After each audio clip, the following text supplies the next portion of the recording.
Okay, so this regular session is hereby called to order.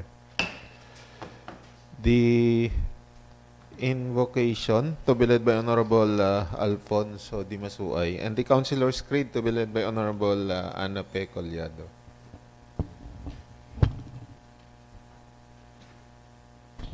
Okay, let's rise and place ourselves in the presence of our God. Sa ngalan sang Amay, sang Anak, sang Espiritu Santo. Amen. Balaan kag mahigugmaon namon nga Amay nga puno sang grasya kagahom. Sa gihapon nagadayaw, nagahimaya kag nagapasalamat kami sa imo. Sa tanan nga mga grasya kag bugay nga imo ginhatag sa amon. Salamat Amay sa grasya sang kinabuhi. Salamat man sa paghatag mo sa amon sang maayo nga mga panglawas. Kaglabaw sa tanan, thank you for giving us the wisdom. Kag sa pagtipon sa amon karon, sa amon regular session. Bendisyon ni kami Amay. Ibubo sa amon ng imo balaan ng Espiritu nga mugid ang magagiya kag magaiwag sa amon sa pagpanday sa mga lihi for the general welfare sang amon mga katawhan diri sa banwa sang ISULAN. Amay, mabudlay ini hindi namon kaya kung hindi mo kami opdan. Opdi kami hasta matapos ang amon session. Give also an extra wisdom to all of us, especially our presiding officer, to guide us and propel us hasta matapos gid ang amon nga session. Ginitanan, ginapangayo namon, kag ginapasalamatan paagi kay Hesus Kristo nga among Ginoo. Amen. Sa ngalan sang Amay, sang Anak, sang Espiritu Santo. Amen. Mga kababayan, ang pambansang awit ng Pilipinas. Kayang magiliw, ewas ng sinakanan, alam ng puso, sa dikit mo'y buhay. Lupang hinirang, tuyag ka ng magiting, sa mandulupin, di ka pasisingil, sa nagagang tutok sa simoy at sa langit mong pagaw, ay hinatang tulang awit sa pagkayang minamahal. Ang isang ng matawad mo'y tagumpay na nagkikinig, ang bituin at araw niya kailan pang ay di magkikinig.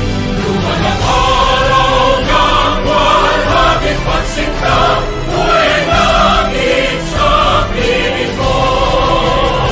Ang inigaya ng pagkay mga aking, ang mamatay ng dahil sa'yo.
Fellow councilors, let us raise our right hand for the councilors' creed in unison.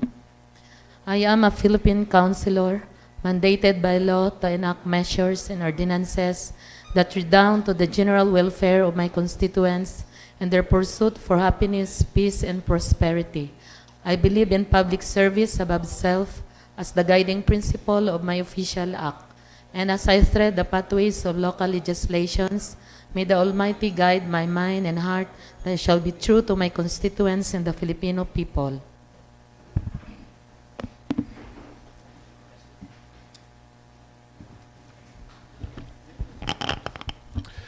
Okay, so once again, good morning.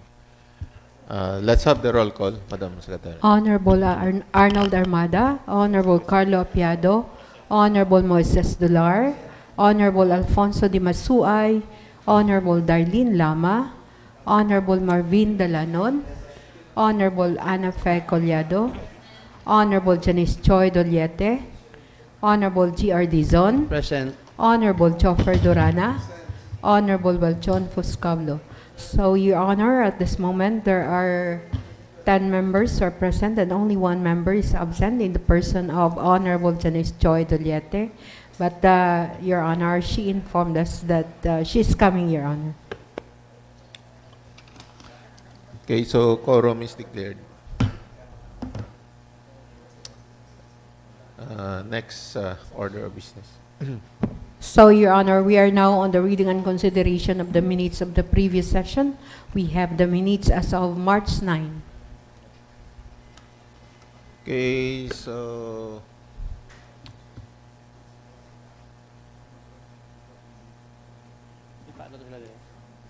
let's go over our previous minutes dated March 9.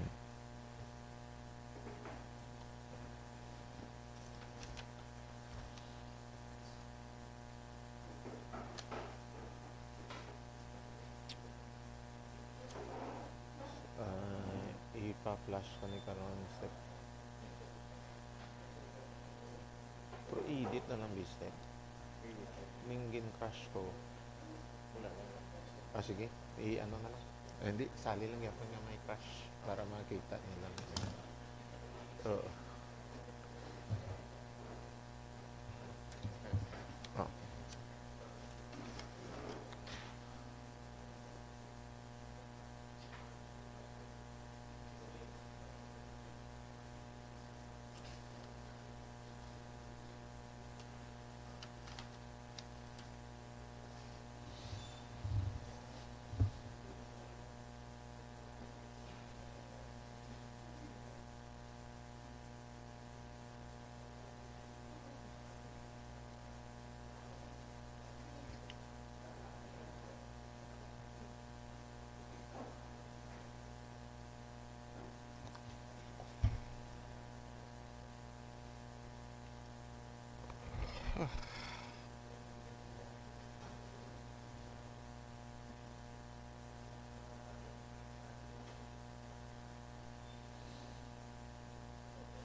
Any correction so far?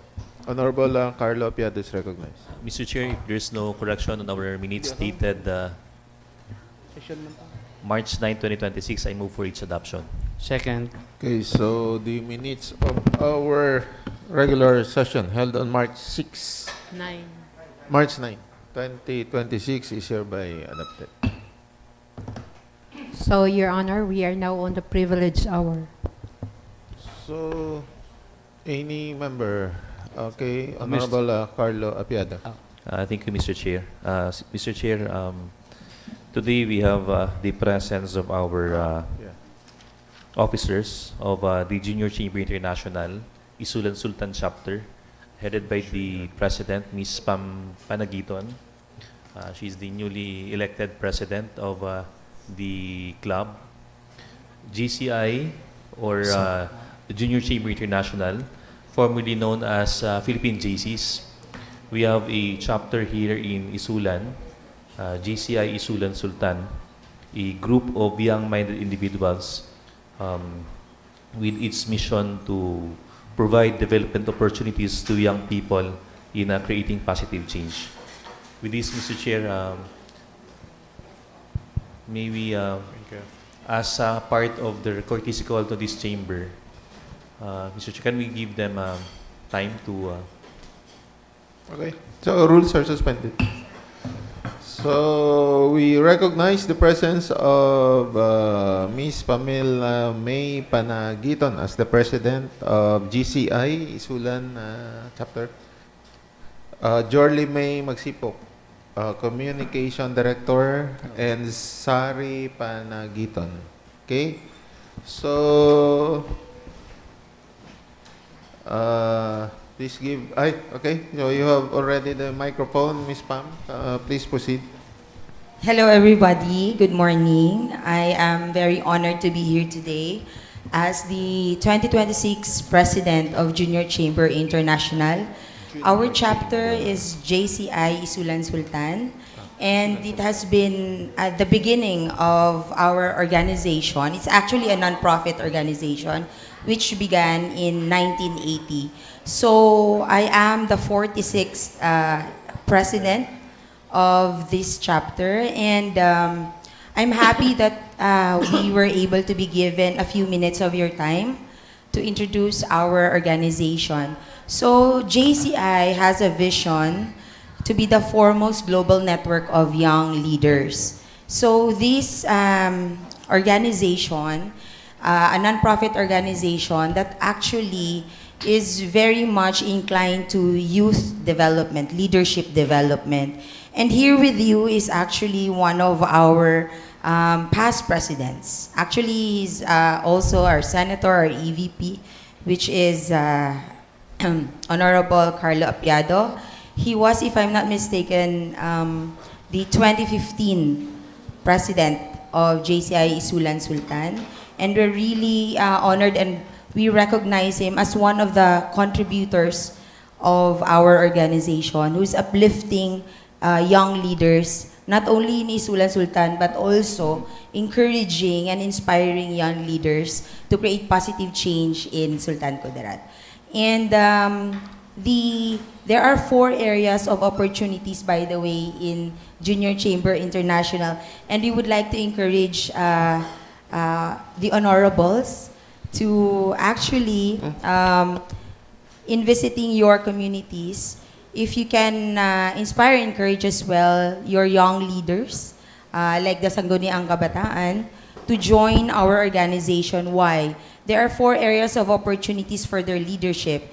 And number 1 would be leadership development, where we are able to hone the skills and contribute to how they become a leader in their respective fields. Leadership doesn't mean that you have to be in the position, but leadership in JCI is to enhance them how to become better citizens in their community, to lead by example and with action.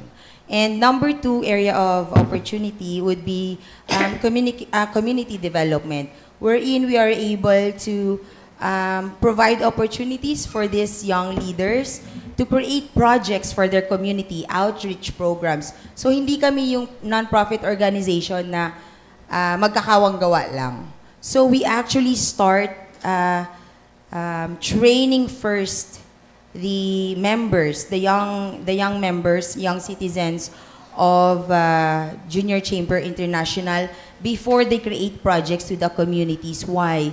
Because we are guided by the UN SDG, which is the Sustainable Goals, and as well as other opportunities like The third area of opportunity is business development, which encourages young leaders or young members to create different business opportunities. And if they already are entrepreneurs in ISULAN or in Sultan Kudarat, this is an opportunity for them. They can use JCI as a leverage to help them improve their businesses and connect with other businesses, not only locally but globally as well. And lastly, the fourth area would be the area of internationalization, which is JCI is already 116 years and it's global. So what's good about this is kung taga-isulan sila, for example, and leader sila dito, member sila ng JCI, actually makakatulong po sila to connect. We will help connect them to other local organizations and chapters in the Philippines as well as globally. So ongoing po ngayon lahat ng projects, programs, and trainings ng Junior Chamber International. So with that said, thank you very much for this opportunity, and we hope that JCI will be partners with Sangguniang Bayan of Isulan. Thank you. Okay, so any comment, any statement from the other members? Honorable Carlo Piado. Thank you, Mr. Chair. Mr. Chair, Ms. Pampanagiton, isa sa mga empowered women leading the JCI chapter in Isulan and the JCI Philippines.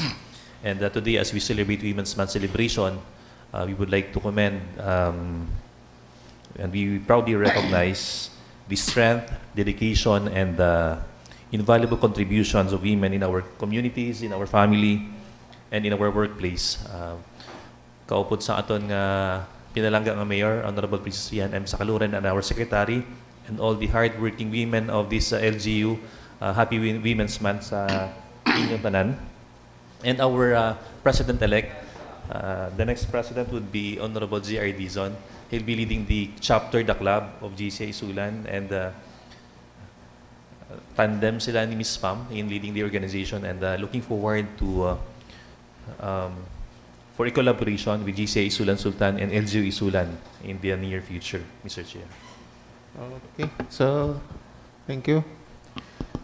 Okay, yes, Ms. Pam. Yes, Mr. Chair, I also would like to take this opportunity to invite you and the rest of the board for our induction, 46 induction at Carlitos on April 12 po. April 12, okay. Yes, thank April you. 12. It will start at 4 p.m., but the induction proper will actually be at around 6 p.m. in the evening. Now, visitors from other chapters locally will be coming here to converge here. Yung mga bisita natin from other chapters is coming. As well as we are hoping that we will be honored by the National President of JCI Isulan, of JCI Philippines to come visit as well. And we hope that in the morning, because April 12 is a Sunday, we're hoping to also bring the other chapters and our guests and visitors here in the municipality of Isulan to have a courtesy call with Mayor and all of you as well if you're here, and as well as the Governor as well. Thank you. Thank you, and thank you for the invitation. Okay, so any more? Okay, so Honorable Will John Foscablo is recognized.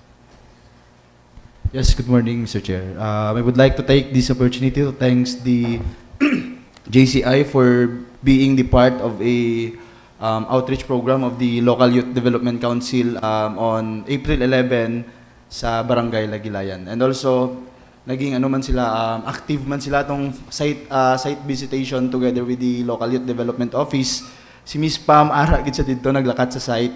And wala lang ko nakaten, may na-conflict lang sa schedule, but no, we are thankful nga may GCI nga naging active sa amon nga Local Youth Development Council. Thank you, Mr. Chair. Okay, thank you. So, okay, if there are no other statement or comment, thank you very much for your time also and presence, Ms. Pam, and the rest of your team. So thank you very much. Thank you very much.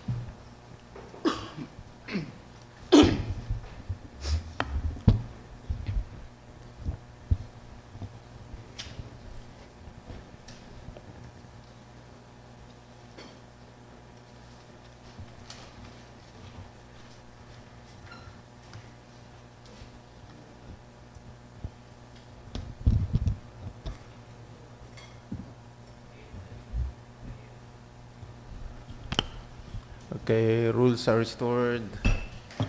So, next order of business. Ay, Still, we are on privilege hour, Your Honor. Okay, so let's hear.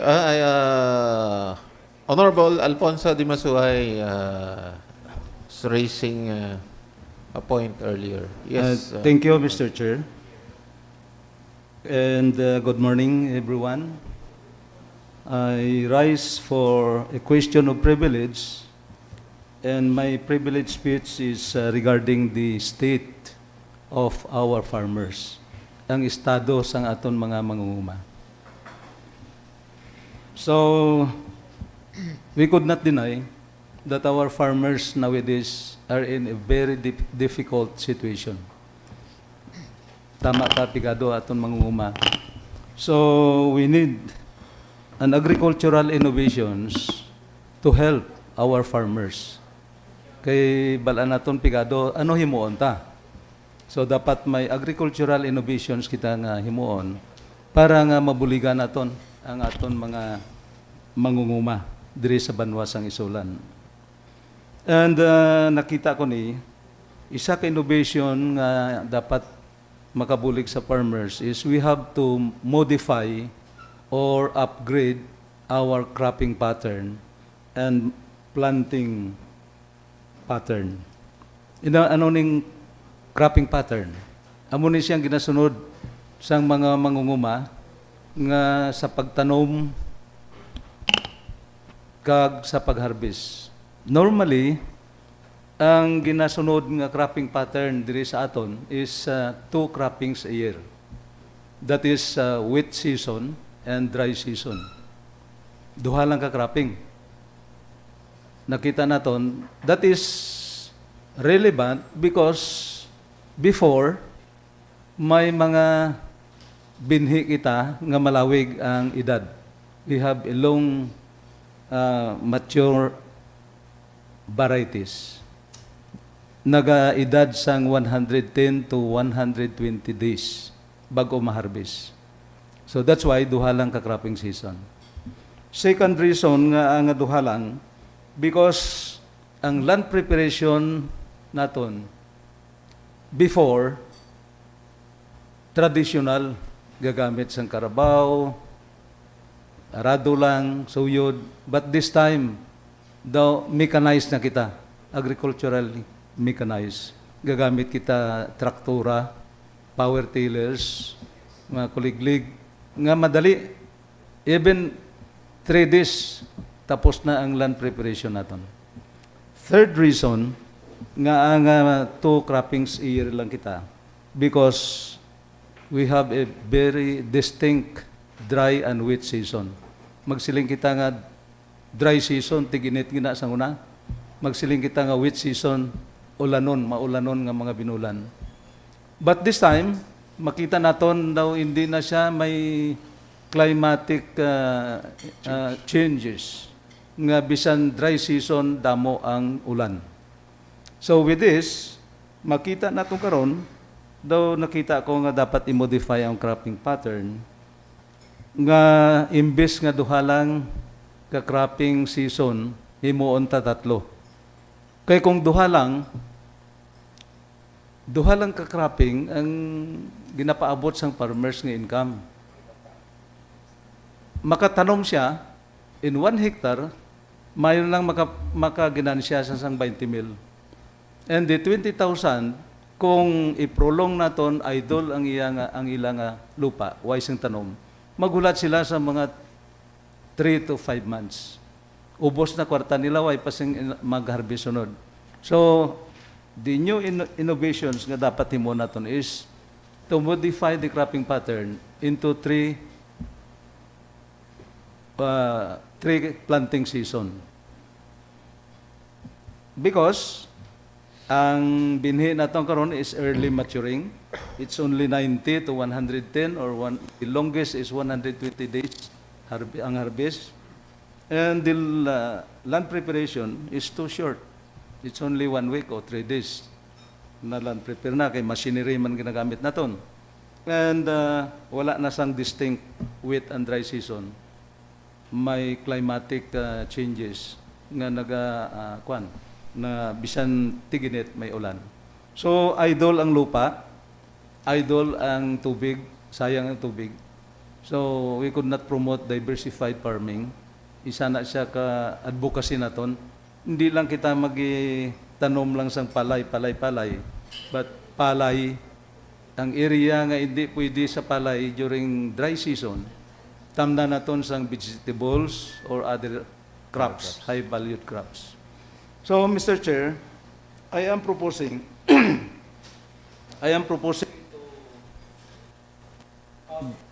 to sponsor an ordinance institutionalizing a comprehensive plant crop intensification program for the municipality of ISULAN. Plant meaning 3 croppings a year. Not necessarily na in 3 planting seasons, palay itanom nila. Maybe during wheat or first dry season, palay. On the 3rd planting season, upland crops nta.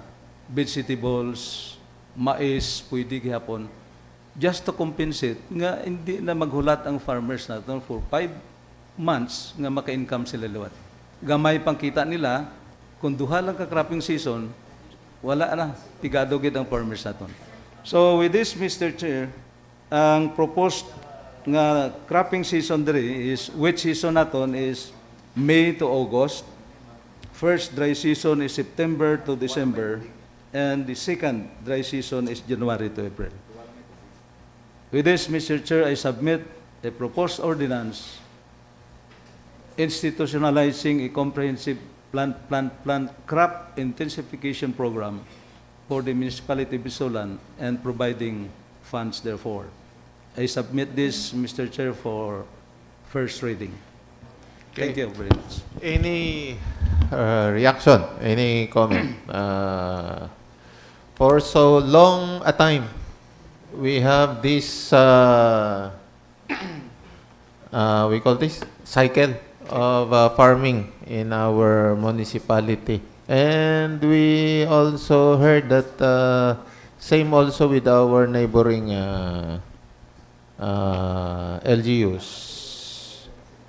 So, Honorable Marvin Dalanon, in reaction to that proposal. Thank you, Mr. Chair. Good morning to everyone. In reaction to the proposal of Honorable Pons de Masuay, I think the area which we can have a three season planting for palay is only one area in our place, maybe San Martin.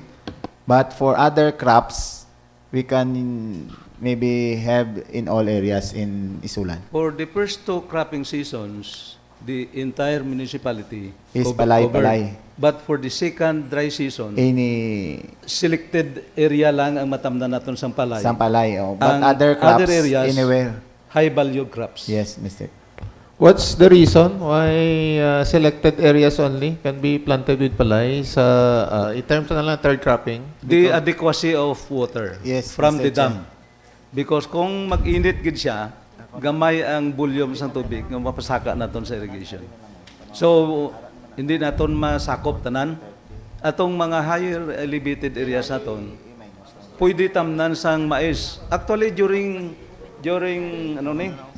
pag-init sa to, nagtry ako sang mais, gabom ang mais sa basakan, basta dry season. Okay.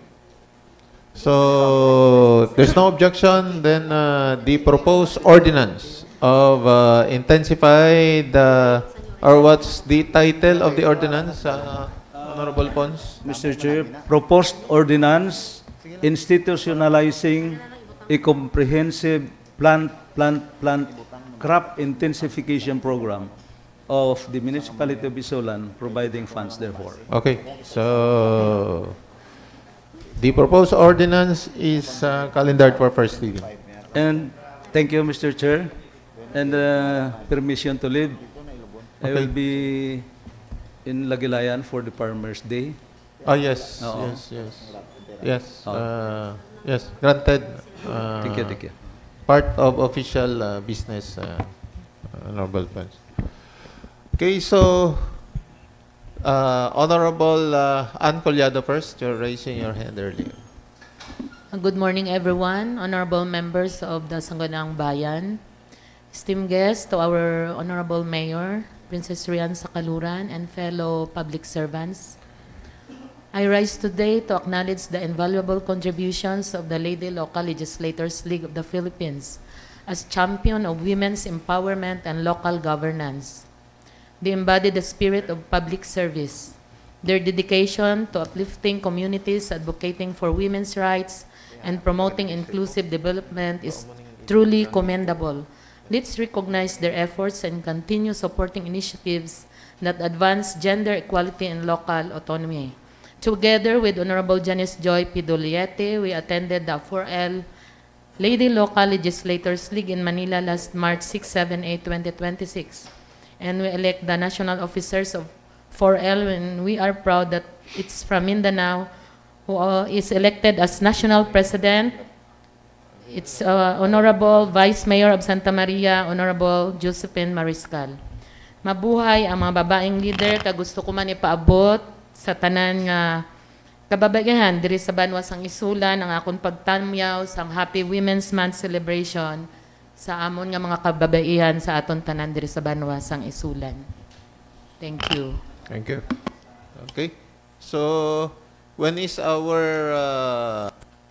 Women's Month culmination, Honorable Ann? March 18, 2026.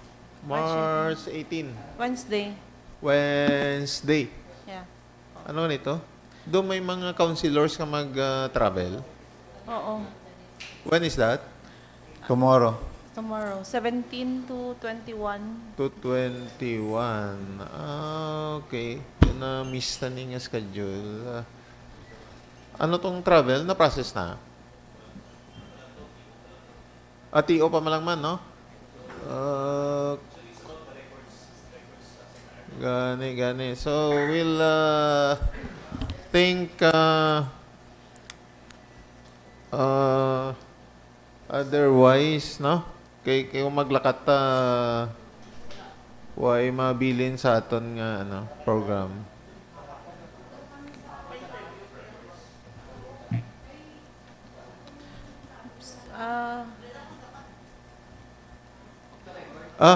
After.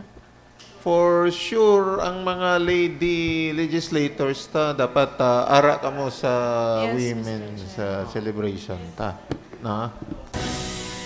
Off the record lang, Vice. Sige. Off the Sa record. 18 ang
on the record.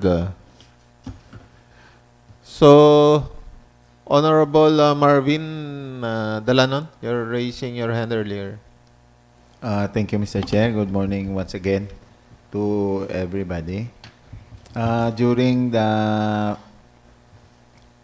Philippine Councilors League National Convention last March 4, 5, and 6, there is an ordinance nga nakita ko during that convention nga needed gihapon sa ISULAN kay based on the last week we have a harap mo linis mo ordinance that was we have a public hearing last Thursday last Thursday. With that, I am also proposing an ordinance related to that, this anti-dangling wire law.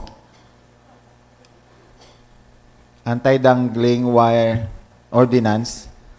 For now, there is a pending House bill in the Congress, but until now it is not yet finished. The scope of it will be, and it covers all electric distribution wires, telecommunication, and cable companies.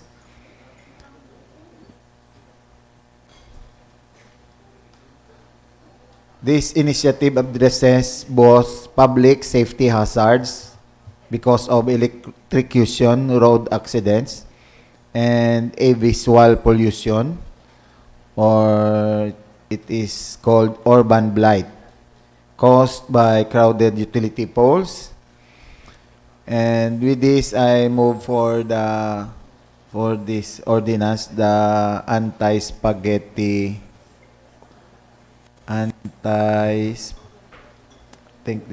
anti-spaghetti wire.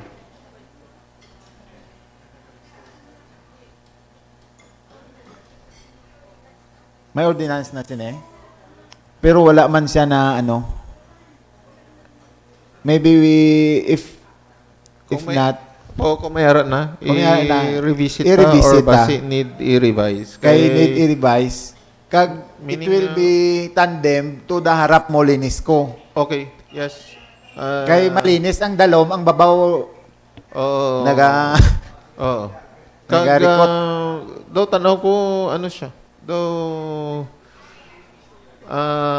dogi abuse ang aton nga aerial space. Daw pinagusto na ka butang wire ang Yes, mga, Mr. Chair. that should be regulated, I think. And that ordinance nakita ko sa sa during the national convention nga kinanglan naton kay magtandem dito sa harap mo linis ko. Okay. Thank you, Mr. Chair. Sige. So, if there's no objection, that ordinance is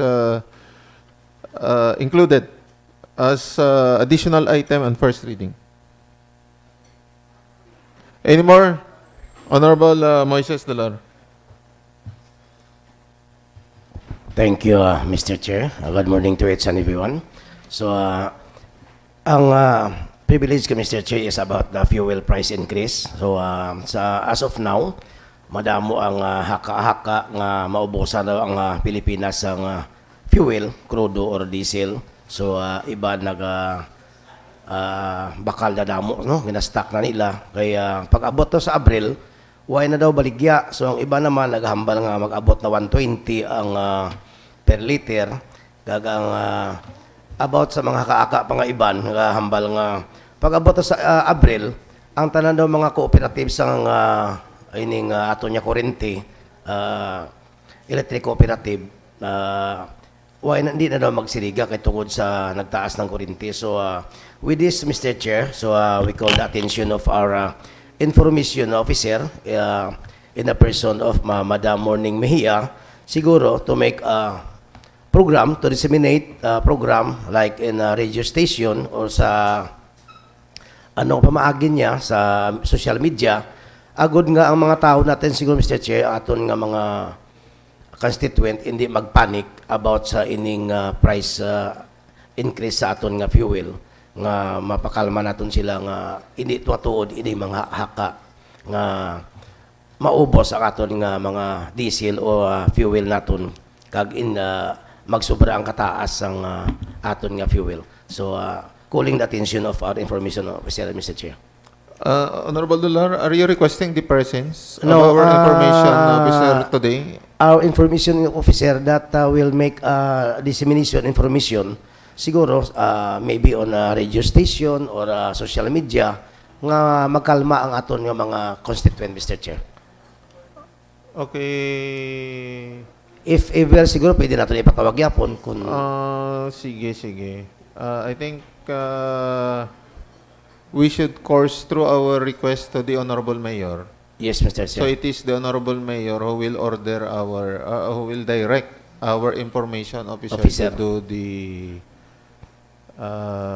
job, no? Okay. Sige. Thank you, Mr. Chair. We'll inform our information officer. Any more? If there's none, then let's proceed.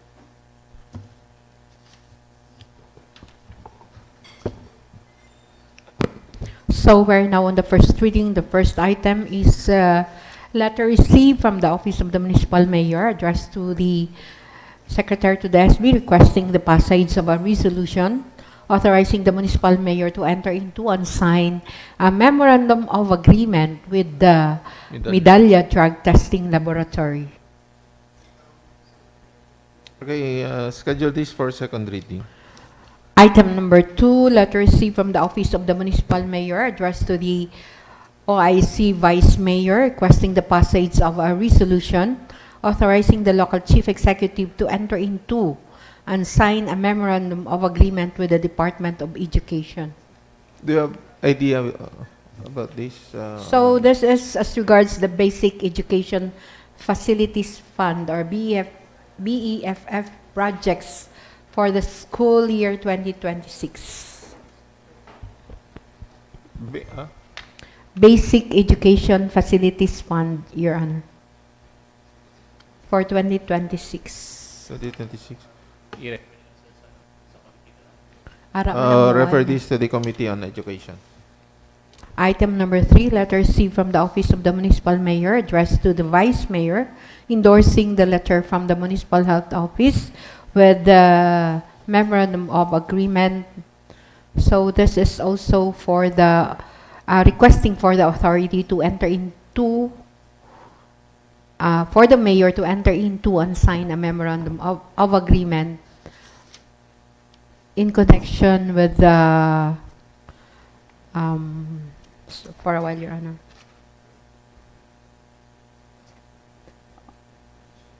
With the barangay government of ISULAN through their respective chairpersons in relation to the remote collection of laboratory specimens. Ay.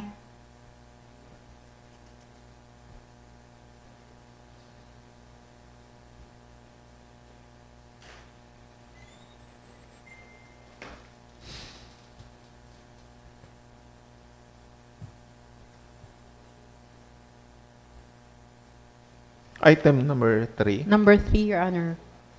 Requesting for the issuance of a resolution Endorsing the letter of the authorizing the MHO. mayor to enter into and sign a memorandum. Ay, for a while. Oo. Dumawag yapon. Amugyapon siya. Kaya ang attachment niya is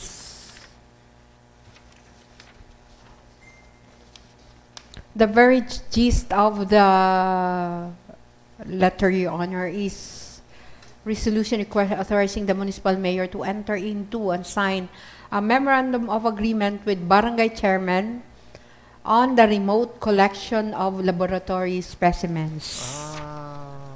Okay. Okay. Schedule this for second reading. Item number 4, proposed ordinance prescribing the application guidelines for the reclassification of lands within the municipality of ISULAN and imposing fees thereof.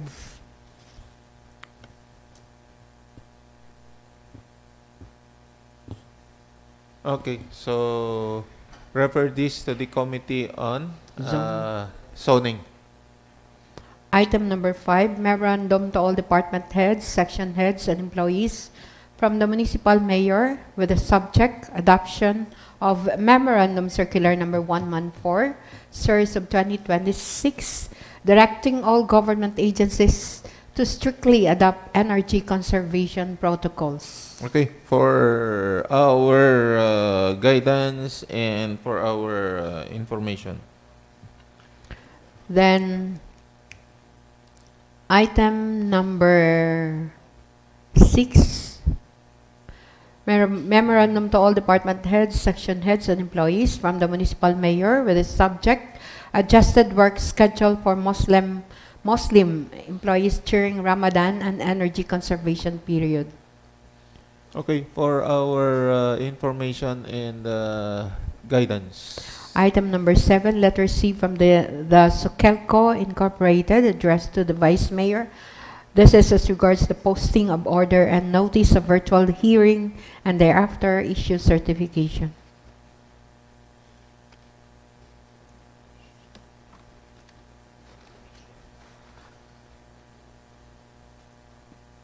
Okay, for information. Then item number 8, the proposed ordinance institutionalizing the comprehensive plan ano to? In the municipality of ISULAN. Okay, refer this to the Committee on Agriculture.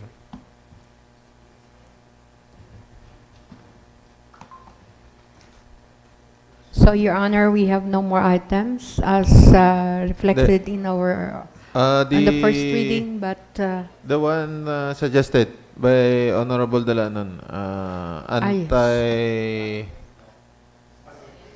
so we have spaghetti wire ordinance, anti-spaghetti ordinance. Okay.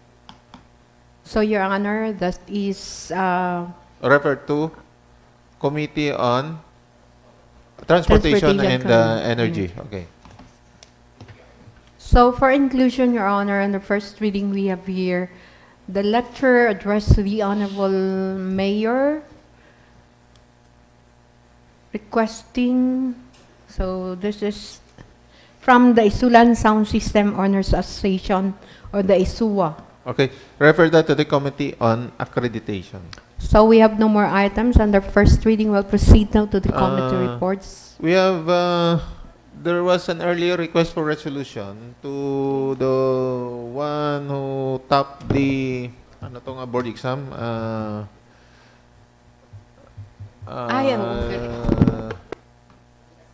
Though somebody surname Traspe Haligado. Yes, from ISULAN.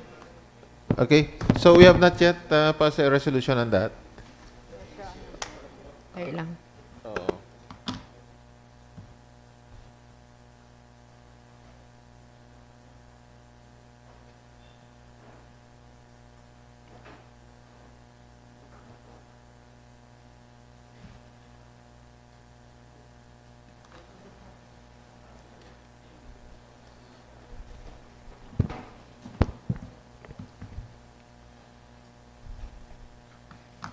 So, Your Honor, we have, based on the February 2026 Certified Plant Mechanics Computer-Based Licensure Examination, wherein Mr. Chris Adami Traspi Haligado top the said board exam, Your Honor, from the Mindanao State University, General Santos City, and of course, he is a resident of this municipality. So, we have the proposed commendation to Mr. Cres Adami Traspi Haligado for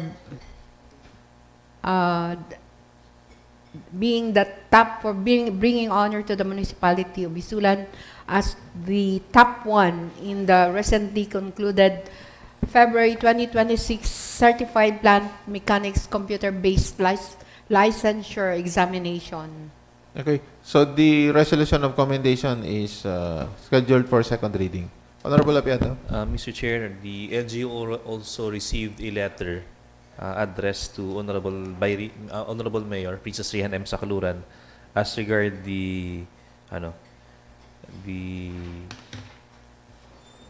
honor or the award received by Miss Roan Gail C. Bermudo, a resident of Barangay Dansuli, ISULAN, Sultan Kudarat, a graduate with Latin honor, summa cum laude, from West Visayas State University, BS Biology. Though the letter was addressed to the Honorable Mayor with the indulgence of this august body, may this august body also pass a resolution recognizing the honor brought by Ms. Bermudo to the municipality, Mr. Chair. Bermudo. Ms. Bermudo. Okay. Ms. Kalong, I Okay. suppose she's the daughter of Ma'am Lindel Bermudo. Okay. Off the record.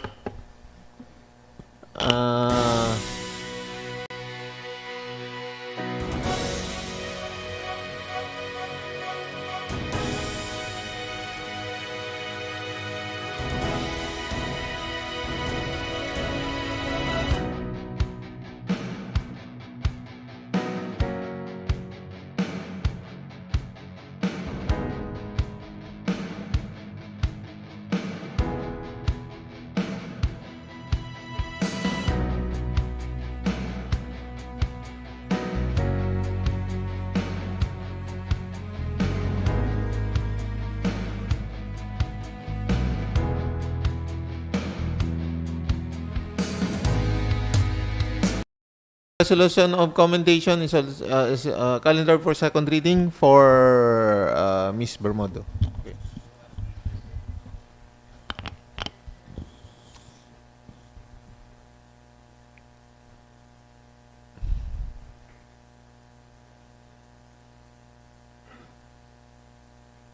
Okay. Any more additional item? So, Your Honor, there are no more Okay. items. So let's Their first proceed. reading. Okay. So let's proceed. Committee reports. So the Committee on Transportation will render its report, Your Honor. Okay. So the chairman, Honorable Marvin Delano, is recognized. Thank you, Mr. Chair.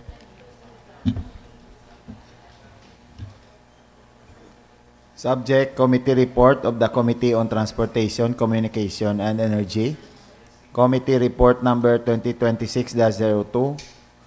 Pursuant to the referred matter to this committee, a public hearing was conducted on March 12, 2026 at 4 o'clock in the afternoon at the Sangguniang Bayan Session Hall, ISULAN, Sultan Kudarat. Present during the public hearing were the different sectors, CSOs, Tricycle Operators and Drivers Associations, TUDA, the Academe, the Municipal Administrator, the Municipal Legal Officer, the Business Permit and Licensing Officer, the Municipal Information Officer, the Barangay Officials, the Municipal Vice Mayor, other Sangguniang Bayan members, and the members comprising this committee.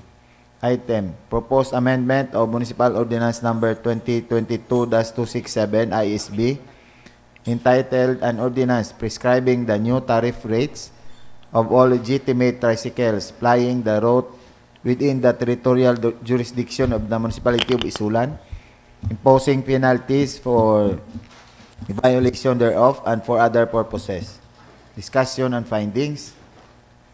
Before proceeding to the main agenda of the public hearing, the committee chairman conveyed the request of the Honorable Mayor Princess Rihan M. Sakaluran to all TUDA in view of the incoming visitors here in Sulan, that the TUDA operator drivers must wear proper uniforms with color coding, no wearing of slippers and sando, and no overloading. Trash cans must be provided inside the unit. No smoking while conveying passengers. The committee emphasized that in view of the request of the LCE, drivers must adhere to the following ordinances with corresponding penalties. Tricycle regulations. Number 2, waste management and disposal. And number 3, anti-smoking ordinance. For the item of this committee report, In view of the unprecedented soaring prices of gasoline, the committee proposed an ordinance to amend the existing ordinance on tricycle fares to cushion the ill effects of the increasing prices of fuel, oil, and lubricants, and most probably the increase of other basic commodities which adversely affects the very source of livelihood of the operators and drivers, similarly with the commuters. During the committee hearing, the committee accommodated and heard all insights, ideas, and suggestions from different sectors. The committee explained that they will propose a reasonable increase on tariff, fares, and as a win-win solution in order that both drivers, operators, and passengers will be equally satisfied. The committee, basing on the previous regular rate fare of 15 pesos, presented the proposed tariff fare bracketing by ratio and proportion as follows. For various prices of gasoline, we have proposed tariff fares for the price of gasoline at 50 to 60 with average of 55. That is the present fare rate of 15 pesos. For the 60 to 70 with an average of 65, the fare rate is 18 pesos. At present, I think our gasoline is at 70 to 80. The fare rate is at 20 pesos. And for the 80 to 90 with average of 85, the fare rate is 24. And for 90 to 100 price of gasoline, the fare rate is 26. The proposed tariff rate shall be temporary until such time that the gasoline price will restore to its normal state. The new rate based on the approved bracketing shall be implemented or enforced by the local chief executive through an executive order upon the recommendation of the Municipal Tricycle Franchising and Regulatory Board whenever the need arises. An original fare matrix shall be issued to each tricycle unit for every price adjustment. Other suggestions from the floor to effect an increase of 5 pesos to every range of gasoline increase. Number 2, an increase of 5 pesos from the existing 15 pesos, making it 20 pesos, and proceed to determine an increase for the south and northbound roads as well as to other roads. For speedy remedy, to have a fixed minimum fare of 20 pesos and later find solution to the other roads. Number 4, drivers must collect the new rate upon the implementation of the ordinance. Violations will result to penalties. Number 5, every time the gas prices changes, the LCE will issue an executive order for the new tariff fares and should be posted in the tricycle unit. Number 6, passengers can voluntarily give 20 pesos or considerable amount even the ordinance is not yet implemented. Number 7, while waiting for the ordinance, the LGU will look for possible fuel subsidy from the other agencies to be given to the TUDA. Number 8, during their tricycle operations, drivers should have a ready change or cambio or sencillo. It was emphasized that the fare bracketing as presented by the committee could somehow ease the burden of the fuel price hike increase affecting everybody, as such will result to equal protection and contentment to both drivers and passengers. During this time of uncertainties, the Sangguniang through this committee would like to fast-track this proposed ordinance and in fact an advanced legislative act before the request from the TUDA for an increase in tricycle fare was received by this office. Recommendation, wherefore premises considered, the committee hereby recommends passing an ordinance amending Municipal Ordinance Number 2022-267 ISB. That Okay. Yes. Further, the said measure be deliberated on second reading this session. Any comment? There's none, then we'll just reserve discussion during the second reading deliberation. Okay, so will you please move, Honorable Dalan? Mr. Chair, I move for the adoption of the committee report of the Committee on Transportation, Communication, and Energy, Committee Report number 2026-02. Okay, so, yes, the committee report number 2026-02 of the Committee on Transportation, Communication, and Energy is hereby adopted, and the measure be calendar for second reading this session. Okay, so rules are suspended. Would like to welcome and acknowledge the presence of our new fire marshal. Okay, so sir, please proceed.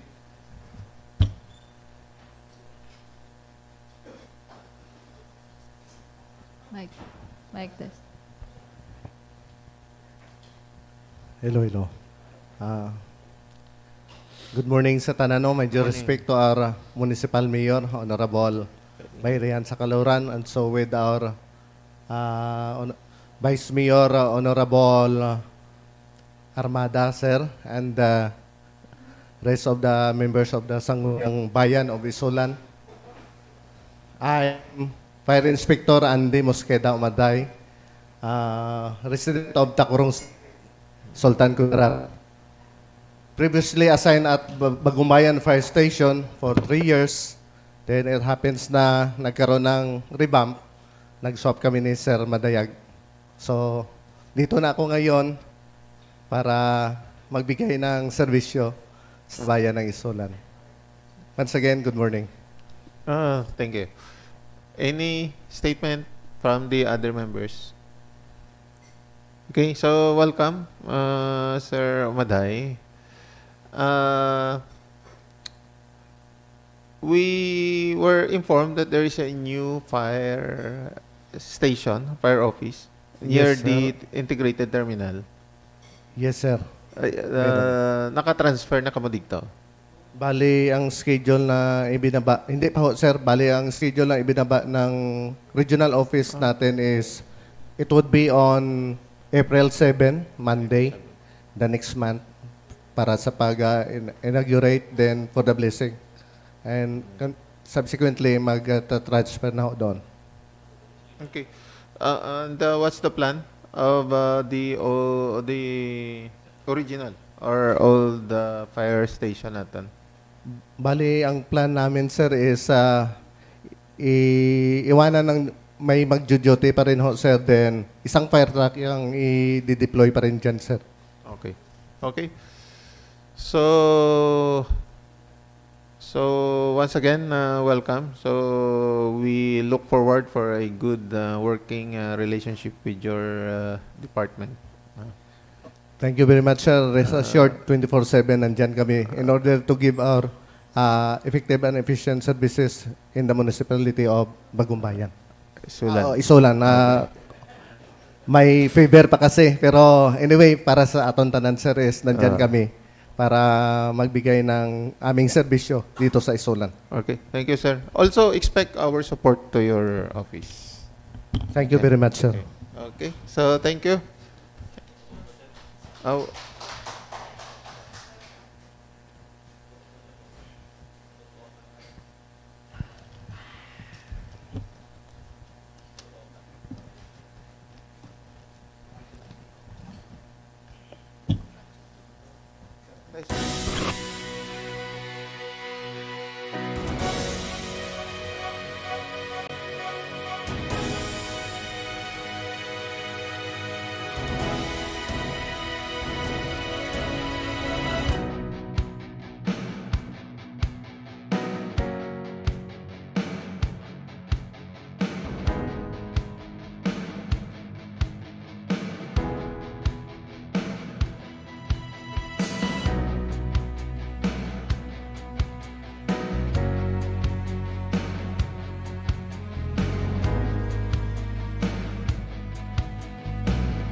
Next committee to report to Committee on Environment and Health.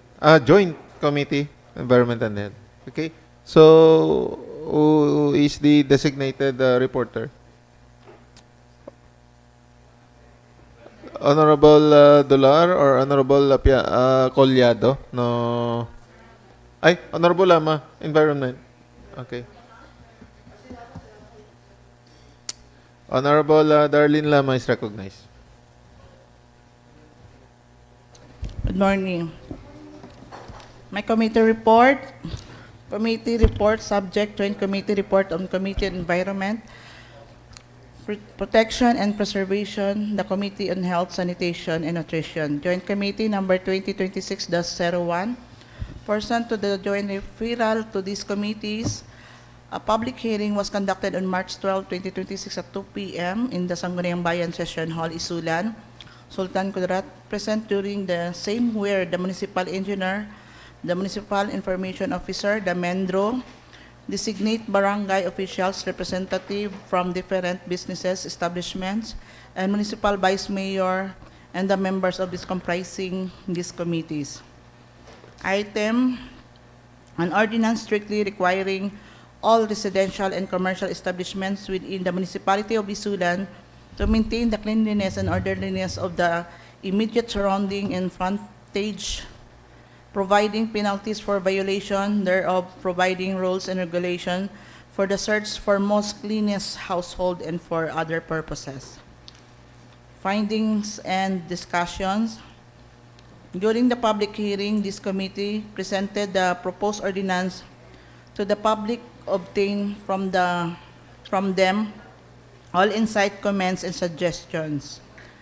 The title of the ordinance, as stated in the item of this joint committee report with the following coverage: it shall be responsibility of the owner and or dweller, leasee, occupants of residential or commercial establishment to maintain the cleanliness of the frontage or immediate surroundings from their residence or establishment, or strictly observe the tapat mo, linis mo.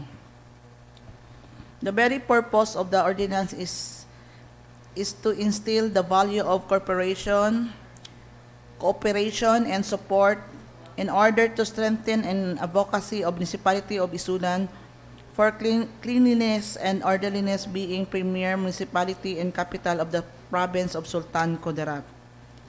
The collaboration of the dwellers and residents of the municipality is imperative to discourage and prevent the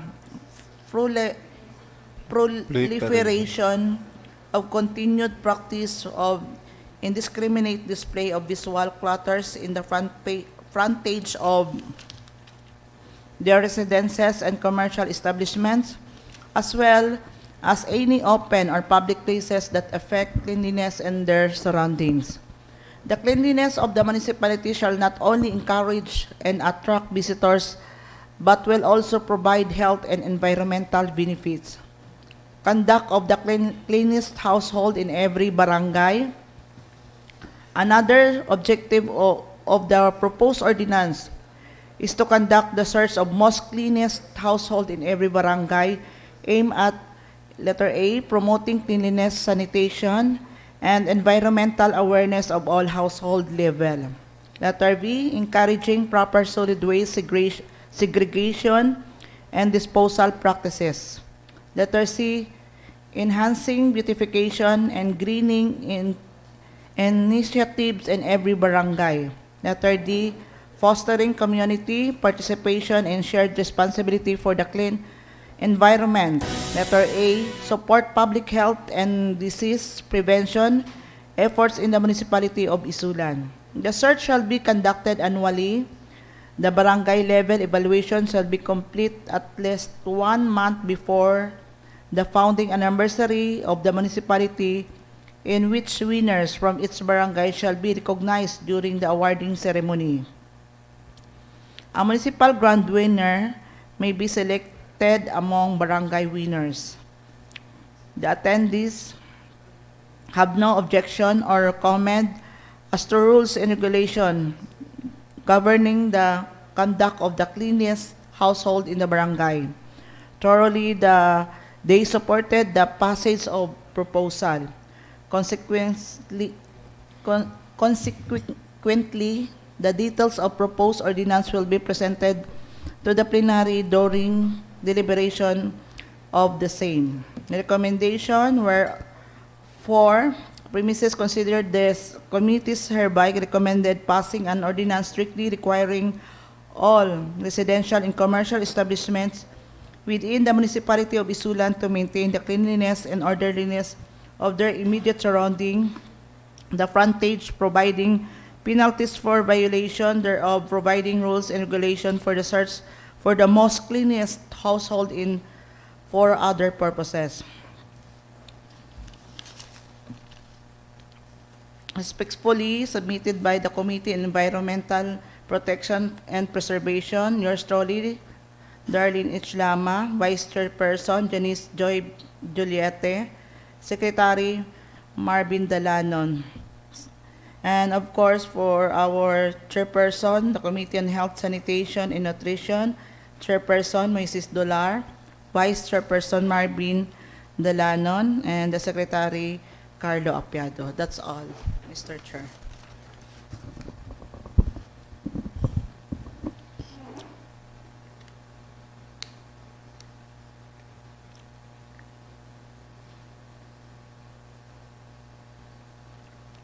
Okay. There being no comment, Honorable Darlene. Mr. Chair, I move my committee report for adoption on social services, joint committee report in the Committee on Environment Protection, Preservation, and Committee on Health, Sanitation, and Nutrition. Okay, so the joint committee report of the Committee on Environmental Protection and Preservation and the Committee on Health, Sanitation, and Nutrition, Committee Report number 2026-01 is adopted. And the measure be calendared for second reading this session.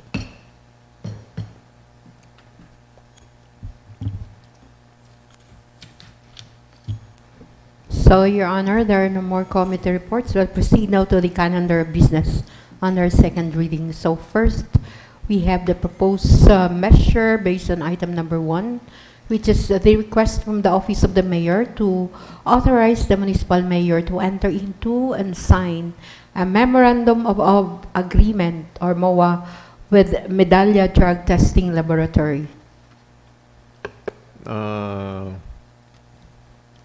Honorable Moises Dolar.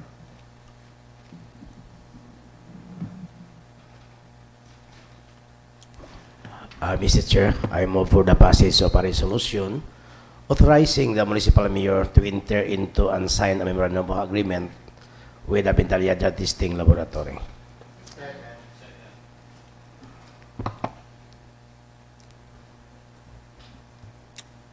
Okay. Though, ano na? Though renewal lang daw ni. Though existing na daw nga mawala. Okay. So, the resolution authorizing the Honorable Mayor, Honorable Princess Rihan Sakaluran to enter into and sign a memorandum of agreement with Medallia Drug Testing Laboratory is hereby approved.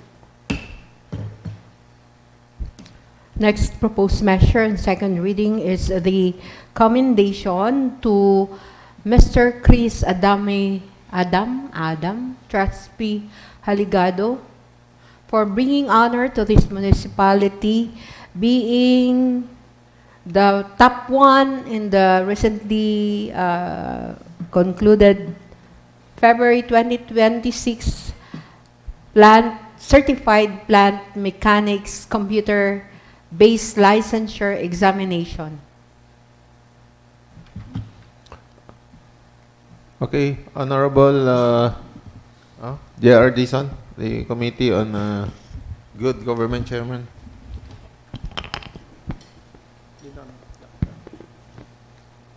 Chris Adam. Chris Adam.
Mr. Chair, Yes, please proceed. Mr. Chair, I move for the passage of a resolution for commendation for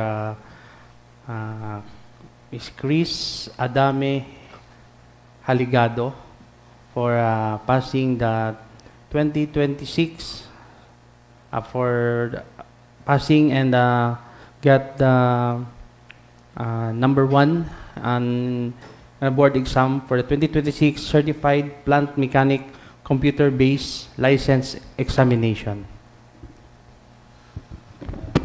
Okay, so the resolution of commendation is awarded to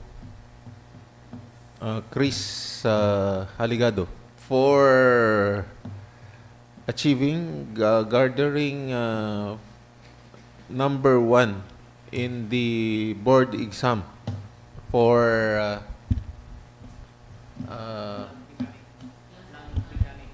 plant mechanic board examination. The same is approved. Next proposed measure on second reading is the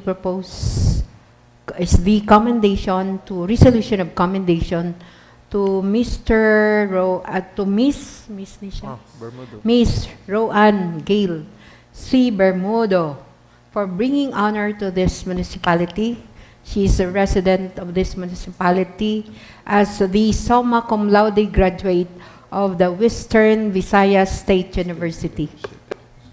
Yes, Honorable Lapiado is recognized. Thank you, Mr. Chair. I move for a resolution of commendation to Ms. Roanne Gale C. Bermudo, a resident of Barangay Dansuli, ISULAN, Sultan Kudarat, a graduate with Latin honors, summa cum laude from West Visayas State University, BS Biology, for bringing pride and honor for this to this municipality, Mr. Chair. Any second? The resolution of commendation to Rowan Gale C. Bermudo for having graduated with Latin honors summa cum laude from West Visayas State University with the course of BS Biology. The same is approved.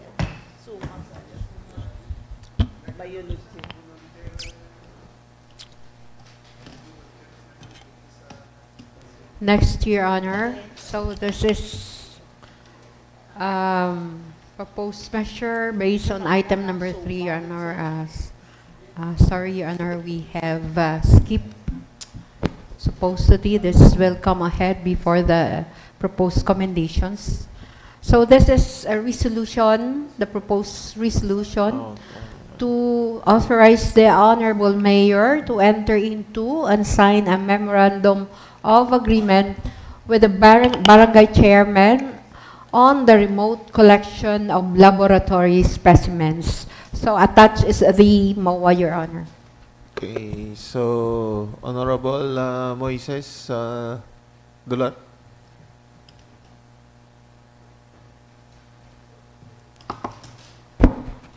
Mr. Chair, I move for the passage of the resolution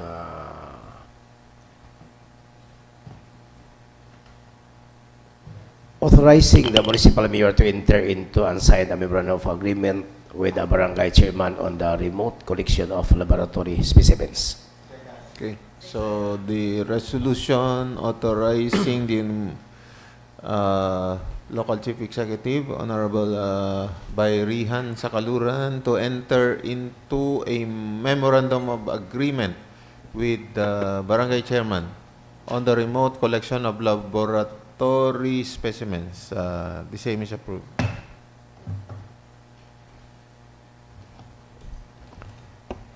So we have no more items on second reading. Ay, Your Honor, sorry. So we'll proceed to other proposed measures. So these are proposed measures based on the committee reports. We have the proposed measure based on the committee report of the Committee on Transportation. Okay, so Honorable Marvin Delanon, do you have the draft resolution already? Ordinance, I think. Meaning, okay. The draft ordinance. So, let's open deliberation, discussion on the ordinance. Honorable Marvin, plus 5 pesos. As of now, Mr. Chair, if we base the bracketing system in the present gasoline price, the price would be 15 plus 5 for the population only. Oh yeah, plus 5. Yes, Mr. Plus 5 pesos. For population route. For population route Yeah, only. okay. So how about in the barangay route? Did the committee able to come up with Yes, we have already made the computation in every barangay. So it's not 5 pesos. It's Not depending on the old rate, we also compute it through the ratio and proportion. okay, so we have student rate, senior citizen rate, elementary students rates, no? And okay. So the main or we had a lengthy discussion on the situation where gasoline might go up again. Yes, Mr. Chair. Okay, so That's why we make it bracketing so that we will not, every month we will not make the amendment. amendment. Okay, so so you have the bracket. Yes, Mr. Chair. From, I think I have made a computation from 40 pesos to 110. Okay, and but we need a directive or which will contain the rates or the tarifa. Yes, Mr. Chair. In our report, I have already discussed how to compute and how to release the new tariff rate. It's through the executive order of the mayor Okay. with the recommendation of the MTFRB.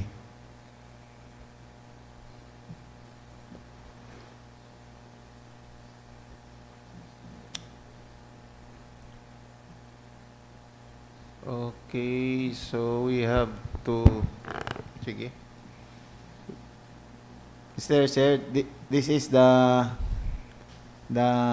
sample of the computation for the ratio and proportion of every rate available.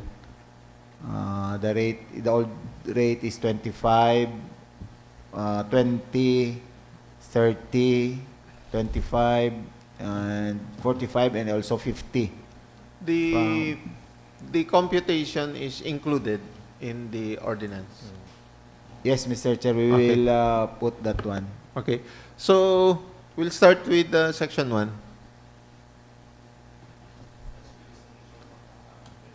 Yeah. Can you plus section 1? Okay, so the title, the new tricycle tariff rates ordinance of the municipality of ISULAN. Okay. I will read, Mr. Chair, Yes, one yes, by one. please. Okay. Section 1, title, this ordinance shall be known as the new tricycle tariff rates ordinance of the municipality of ISULAN. Section 2, scope, this ordinance shall cover all passenger tricycle plying the route within the territorial jurisdiction of the municipality of ISULAN. Section 3, declaration of policy and in adherence to the mandate of RA 7160, otherwise known as the Local Government Code of 1991, particularly Section 447, 3.6, it is hereby declared as a policy of this municipality to provide for regulations on tricycles plying the route within the territorial jurisdiction of the municipality. For purposes of convenience, both for tricycle operators and drivers and on one hand, and for the riding public on the other hand, A new tariff rate is hereby prescribed and made as a matter of law and policy. Section 4, minimum fare as an amendment to the Municipal Ordinance Number 2018-2022 ISB. This ordinance prescribes the new minimum fare rates. Passenger minimum fare rate for the old is 15, and for the existing gasoline price, it is 20. And the rest will follow with for the senior citizen and students, there is a 20% discount.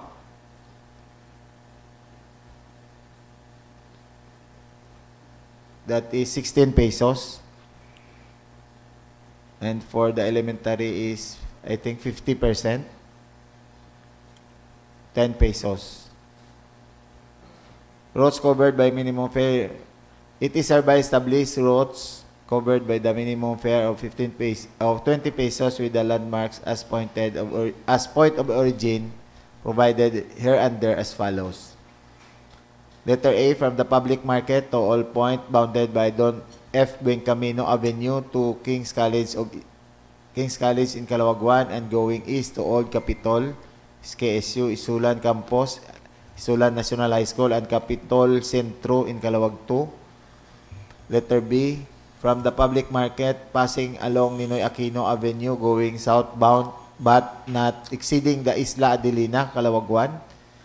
Letter C, route from the public market passing the National Highway going to Dansuli but not exceeding the Junction Road to Galinato Village.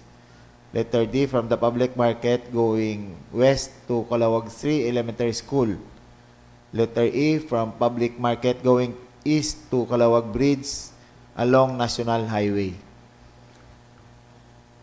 Section 6, new tariff rates as an amendment to Municipal Ordinance Number 2026 at 2020 2-267. The minimum passengers fare for the current price is 20 pesos.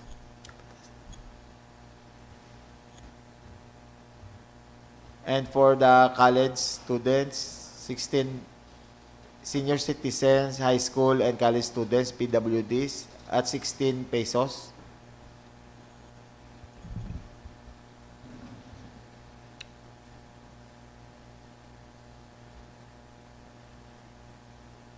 That is 20%.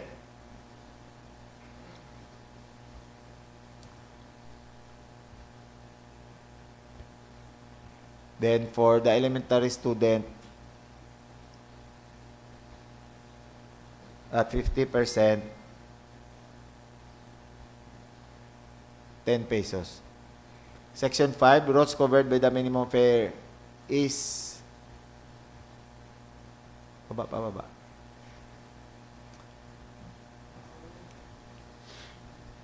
Section 6, new tariff rates as an amendment to the Municipal Ordinance Number 2026-267. There shall be prescribed new tariff rates exceeding the minimum fare for all routes starting to and from the public market, which shall be as follows. For the northbound,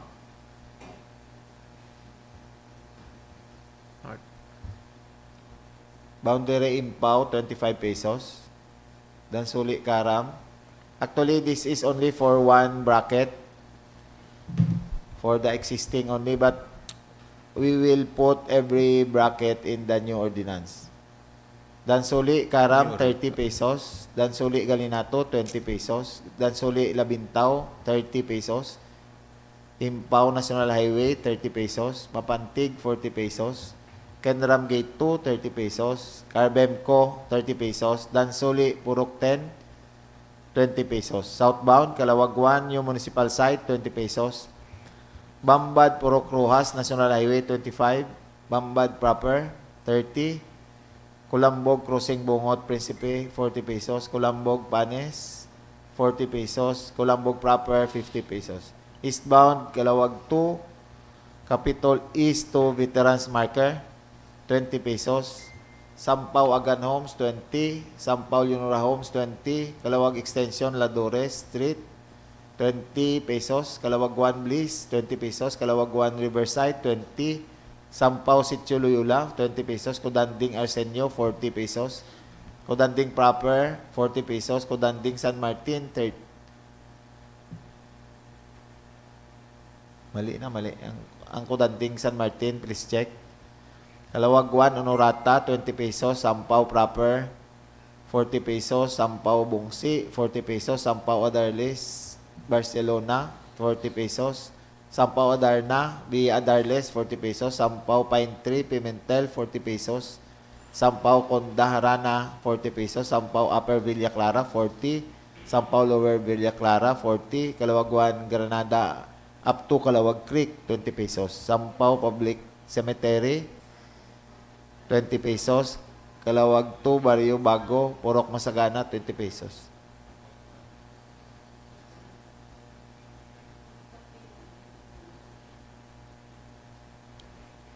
Westbound, Kalawag 3, Riverside.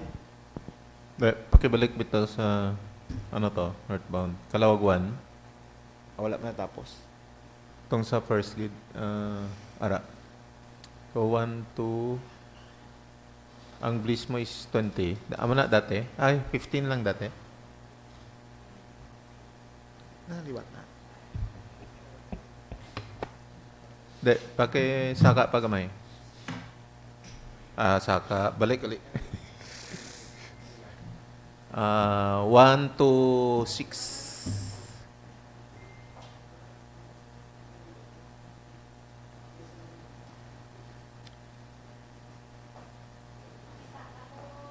One to 6, Rom. Nan. Ay, kalawag do. De, okay na. Sige. Agan. Agan is 20. Leonora is...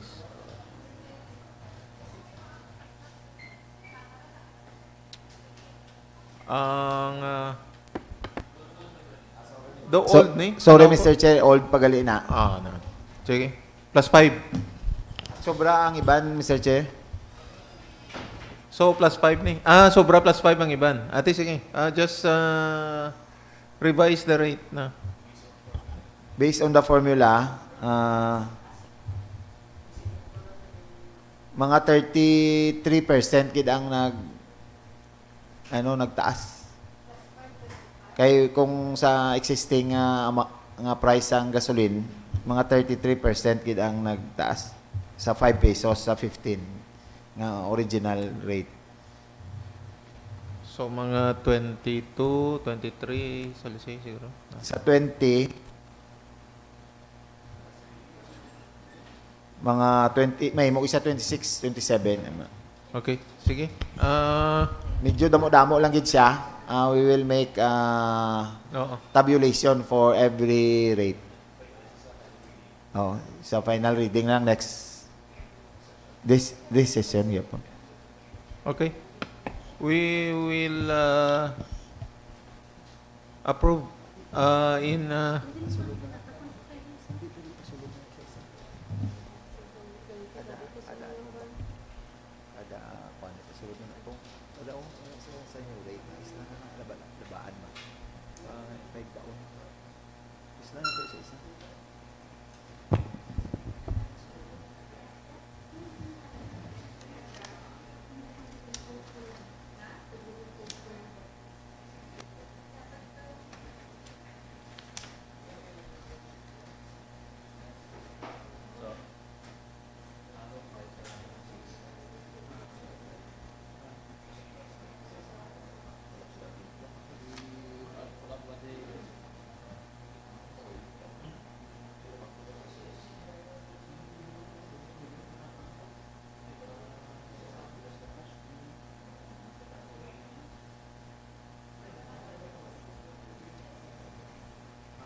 Mr. Chair, can I proceed? Yes. So, you will just provide the Yes, Mr. new Chair. rate, Yes. Honorable Marvin. We will There put is, in the new ordinance. Okay, sige. Let's proceed. This, I think 5 brackets. Mr. Chair, I move for the passing of an ordinance amending Municipal Ordinance Number 2022-267 ISB. Okay. Atong section that the new rate will be recommended by the MTFRB. Ano nga section to?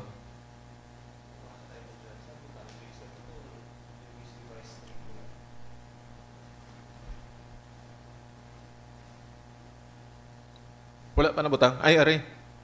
The create under, okay, 2001 ito. Within 10 days after the approval of this ordinance. Atong to be approved by the mayor through executive order, no? Wala lang na butang. I-add lang. Okay? So the ordinance prescribing the new rate of tricycle fares is hereby approved on second reading.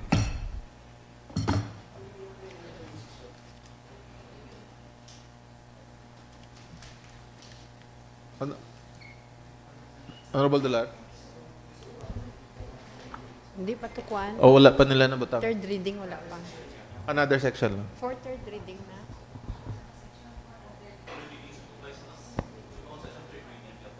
I-approve ta na third reading. So, next proposed measure on second reading is based on the committee report of the Committee on Environment and the Committee on Health. Okay, the new fare rate is, the ordinance is scheduled for third reading this session. Okay.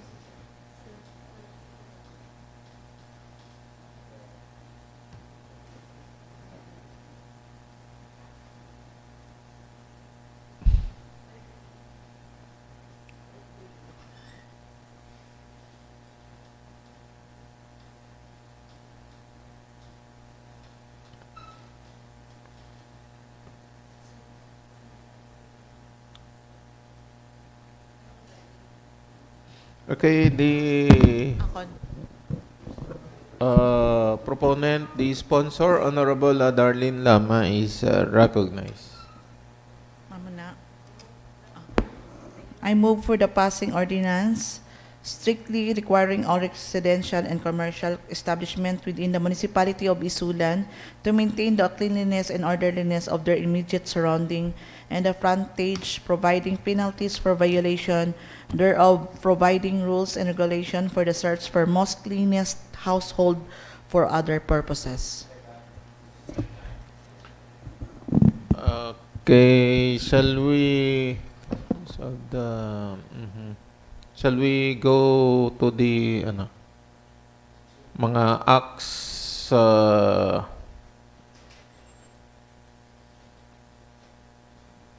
prescribed or acts prohibited? Okay, tapat mo, linis mo ordinance.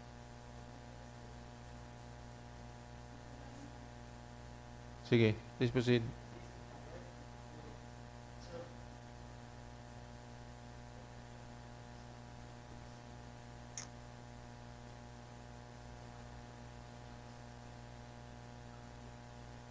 Prohibitions, okay. Letter A. Hanging. Sige, stop na eh.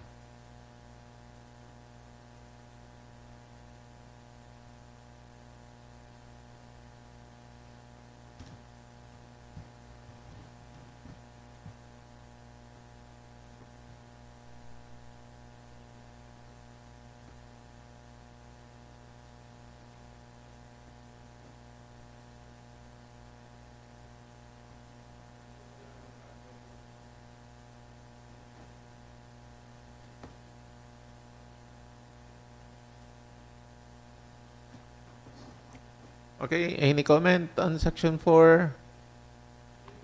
If there's none, then proceed.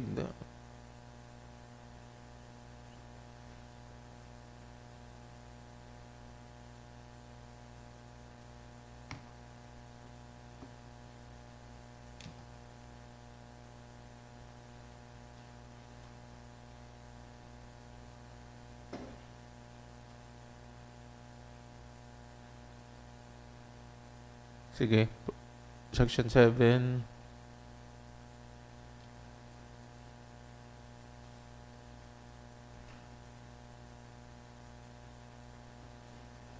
Sige. Section 8.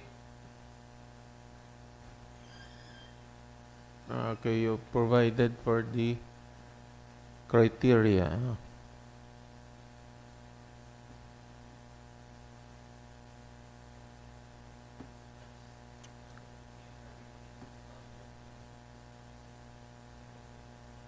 Okay.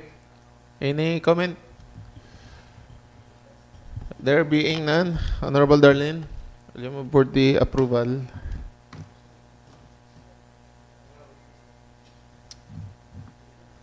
Ay, na-move na, no? Na-move na. Okay, so the ordinance strictly requiring all residential and commercial establishment within the municipality, ISULAN, to maintain cleanliness is approved on second reading. And the measure is calendared for third reading this session. So, Your Honor, there are no more proposed measures on second reading. We'll proceed now to the third and final reading. So, we have the proposed ordinance on the tricycle new tariff rates, Your Honor. Mr. Chair, Yes, Honorable. can I have the statement of the record? Of the record, Mr. Chair. Something of the record, please.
Ay, third reading na. Okay.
Of their immediate surrounding and frontage, providing penalties for violation thereof, providing rules and regulation for the search for the most cleanest household and for other purposes.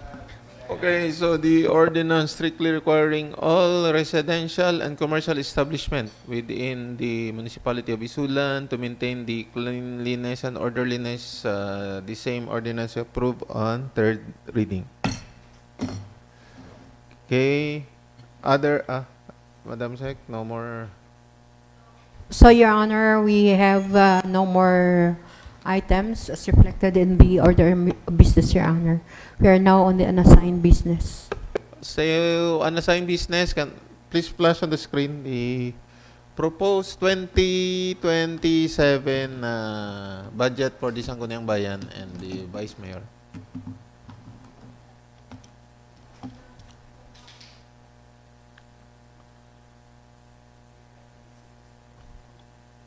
So far, ang gidugwang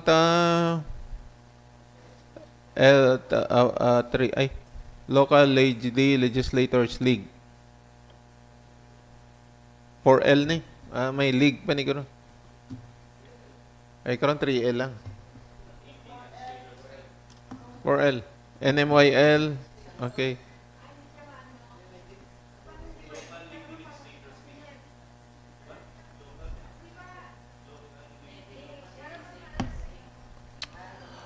Pero ibalik ta tong dati tang proposal.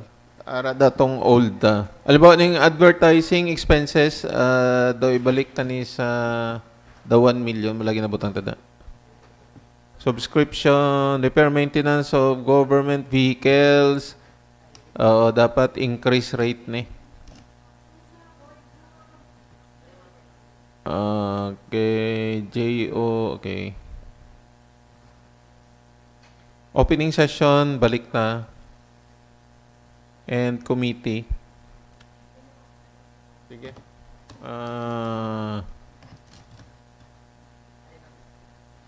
Any item na gusto nyo idugang?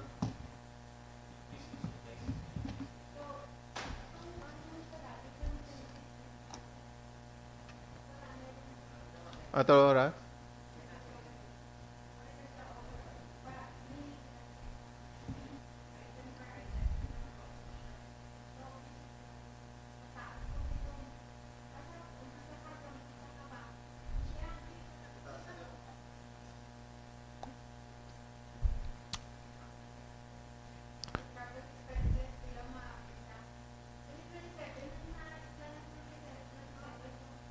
$2027 propose. Okay.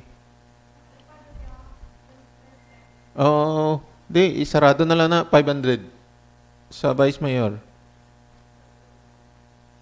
500. Okay. 2027. Okay. Sige. Sangguniang Bayan 3 million. Office supplies, sige lang, the same na lang siguro.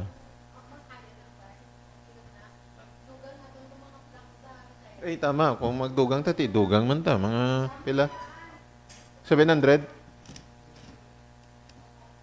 700. Gasoline, i-preempt na lang. Kung matagaan tas ang 3 ka vehicle, so ma-increase siya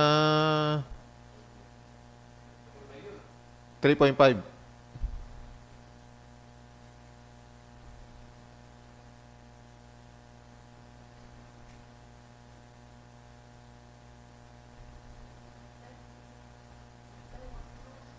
Okay na, landline. Mobile, daw same lang. Internet, ay, 4,000 gapon? Basi pwede na 5.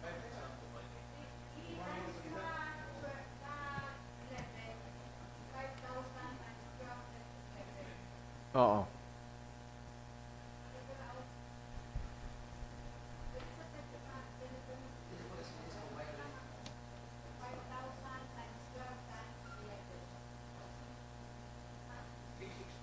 $660? Okay, 660.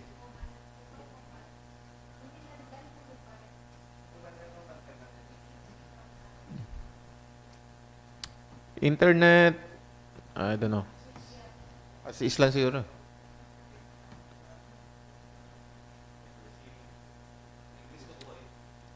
Ang membership naman is hindi. Ay tama, 350. 350. 200 sa region ng Amon, daw 150 sa province. Why ka mo ga-increase siya?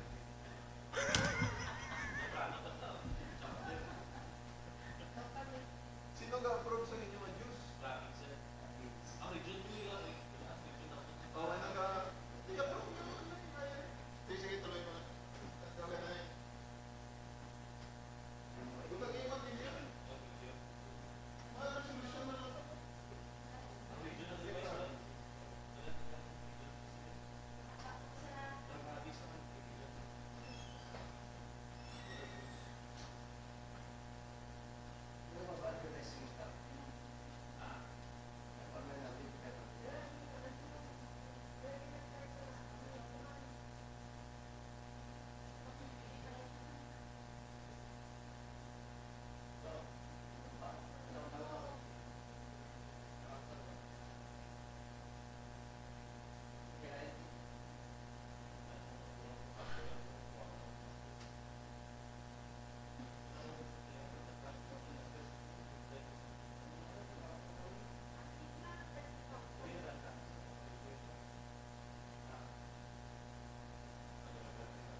Oo, steady lang yan.